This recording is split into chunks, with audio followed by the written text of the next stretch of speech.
Moving to Andalusia changed something I didn't expect. How a single ordinary day can feel. I came here looking for a slower life, but what I found goes deeper than that.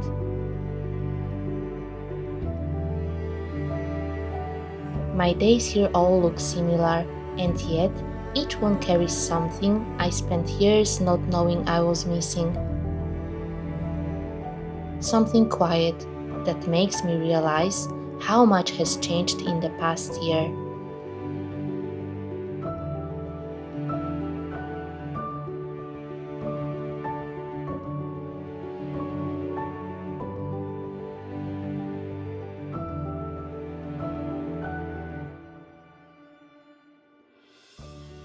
That was definitely refreshing, and I'm ready to start my day for real.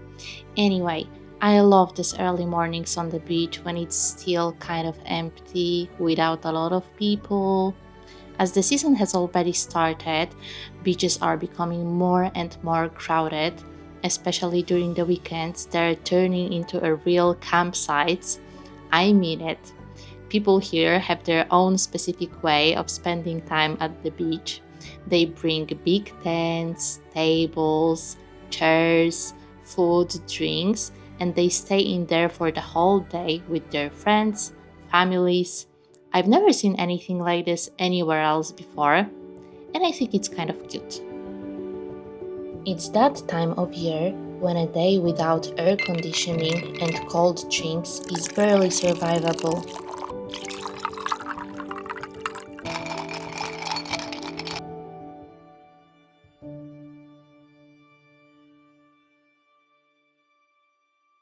I'm craving pan tumaca today, so we are heading to the market for fresh tomatoes.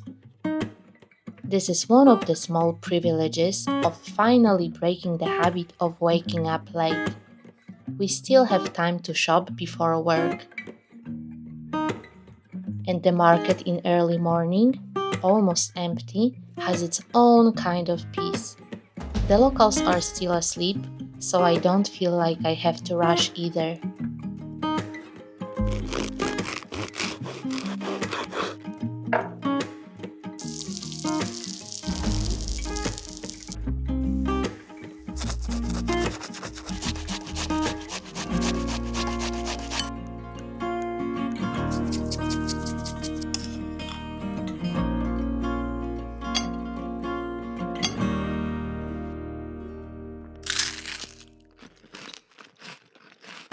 This is how my day slowly begins. There are important things, and there are more important ones. Before I sit down to work, I have to settle in properly. I have time for all of it.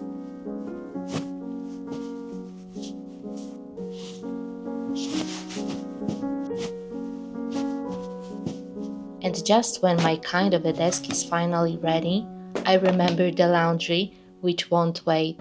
Work, somehow, always can.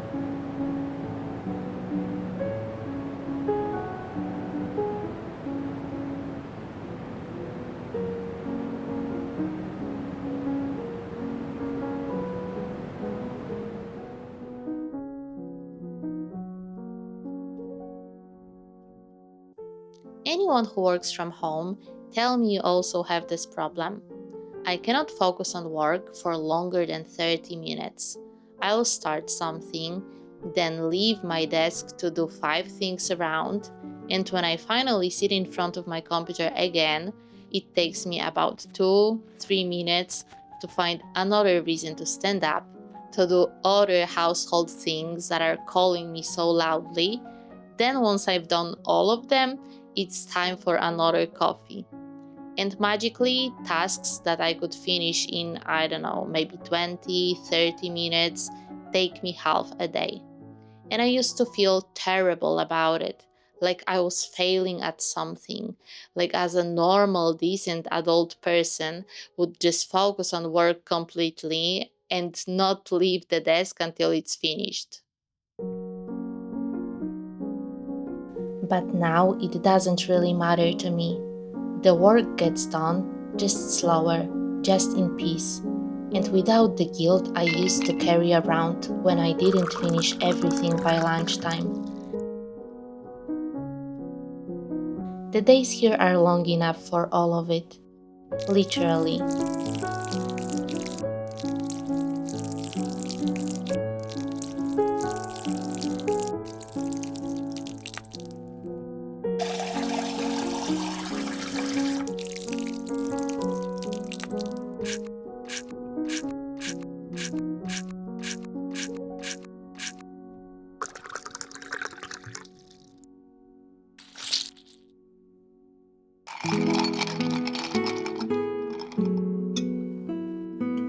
During my next, this time planned, lunch break, we wanted to prepare chicken, but we completely forgot to defrost it. Luckily, there is a really great place in our neighborhood that sells delicious roasted chicken and at a good price too. We discovered it quite recently.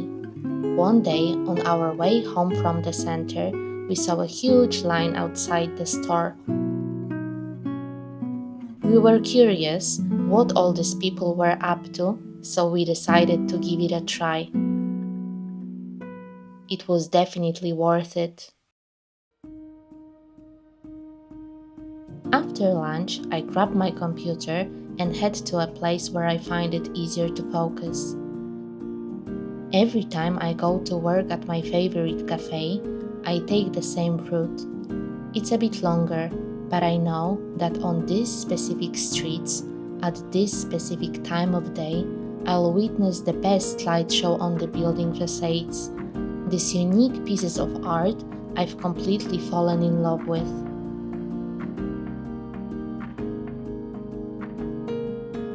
The architecture of the city never stops amazing me. After work, Fede joined me for dinner. We went to a Venezuelan restaurant where the food is incredible, plus I always have a huge appetite for international kitchen. On the way back, we took another long walk through the city. Working creatively, I'm always looking for things that spark my imagination, and this place gives me so many of them. Fede once said that my videos are like love letters to Andalusia. I never thought of them that way, but maybe he's onto something. I love taking the camera with me whenever I leave the house, just to capture all the small pieces of art I find everywhere.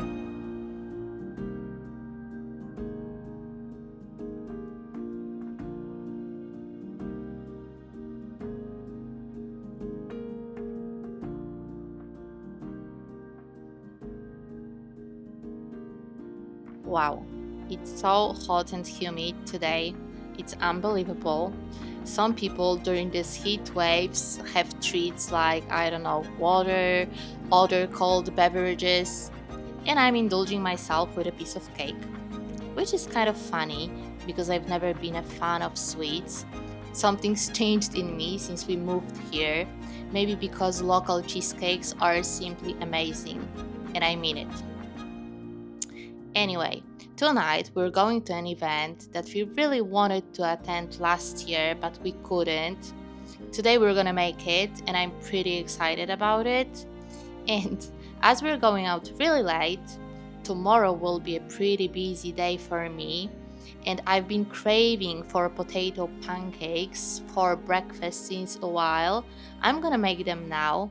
And I believe it's Eastern European dish, but I might be wrong. And tonight I'm gonna make it with an Italian twist.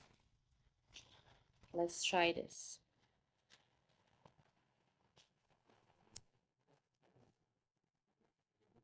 Amazing.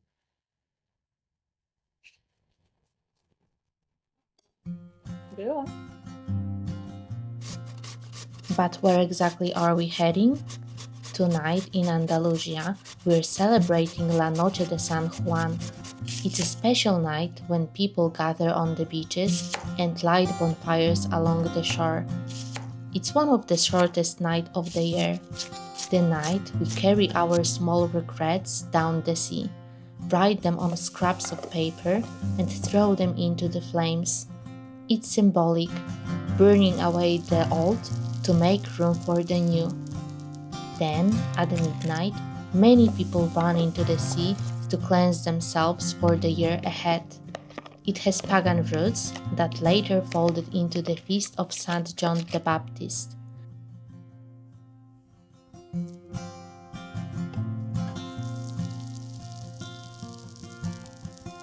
Anyway, getting back to the pancakes, as I'm preparing them in a slightly different way, I'm adding burrata and basil as a topping. I wouldn't be myself if I didn't try them before tomorrow breakfast.